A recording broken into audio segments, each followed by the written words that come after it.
And Joel Wood is Vice President of Strategic Initiatives at the North Country Chamber of Commerce, also Director of NAMTrans, the North American Center of Excellence for Transportation Equipment. Welcome.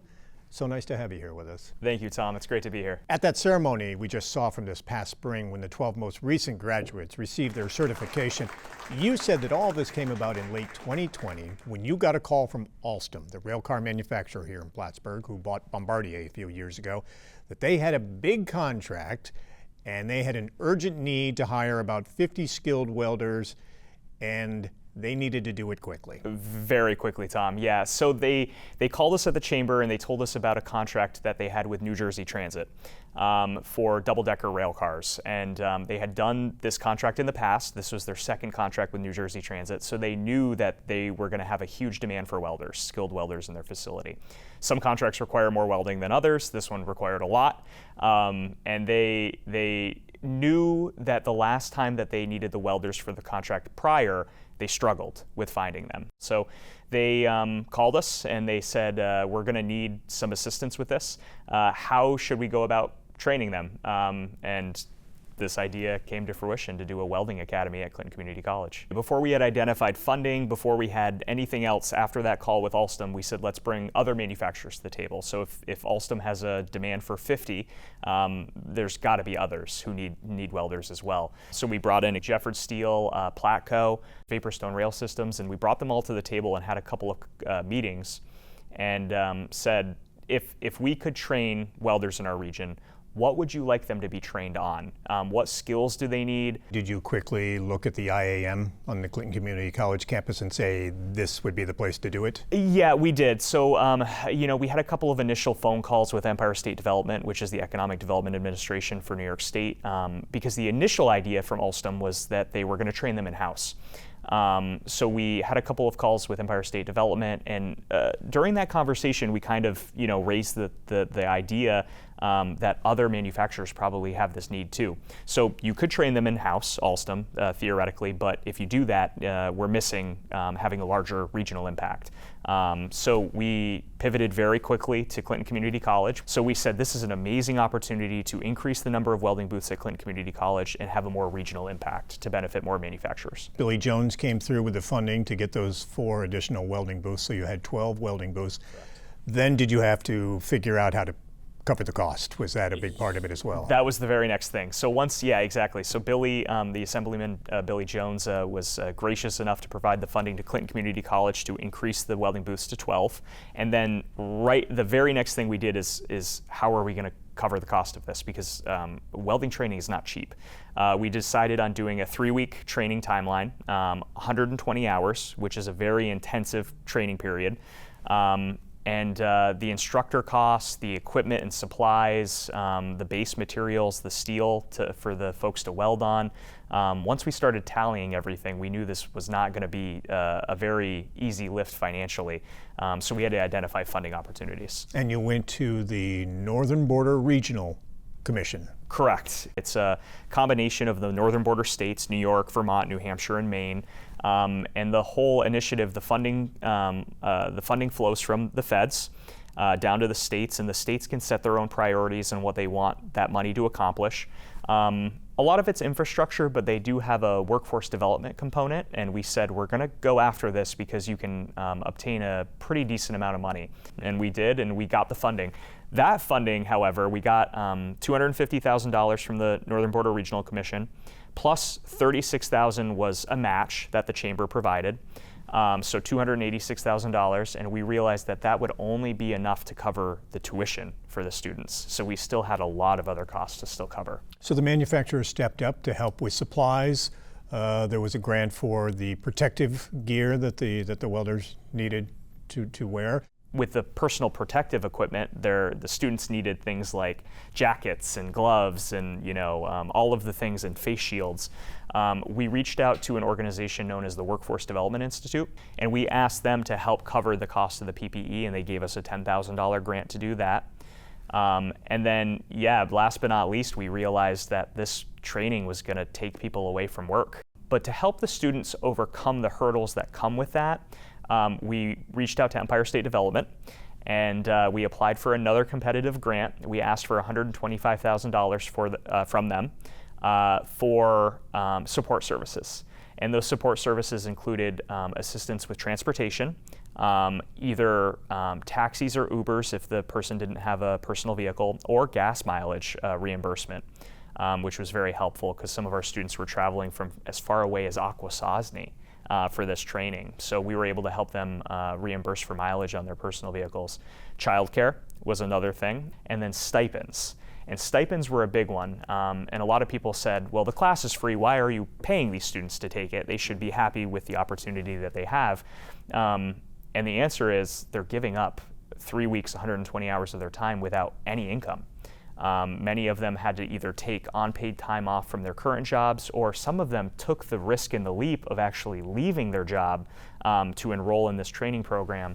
And what it came out to is about $2,500. So the students would get a $1,250 payment halfway through the training program, and then another payment of $1,250 at the end of the training program for whatever living expenses they had: rent, food, gas, you name it. It could be used for anything.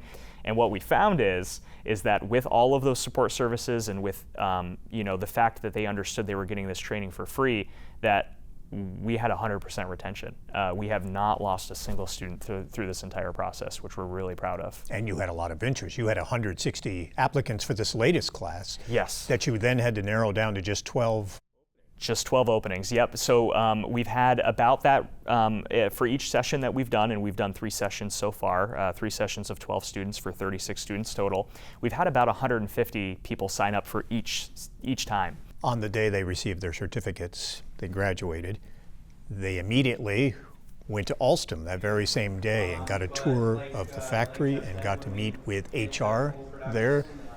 That must have been incredibly helpful to them. This was the first opportunity that we had to bring a group of students directly to Alstom so they could see the facility firsthand. And like you said, Tom, sit down with an individual from HR to set up a time for an interview.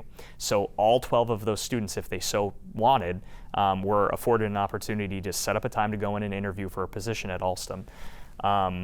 And a lot of them took them up on the opportunity. And I'm pleased to say that a number of them from that cohort are now employed at Alstom.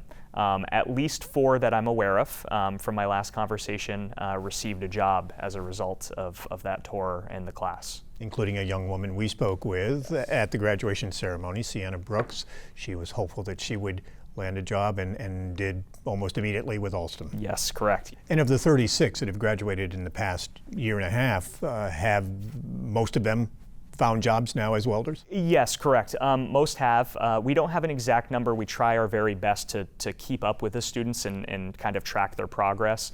But we estimate that of those 36, at least 26 are employed in some manufacturing field doing some level of welding in their job. So they might not have welder as their title, but they're doing welding as part of whatever they're doing at their facility.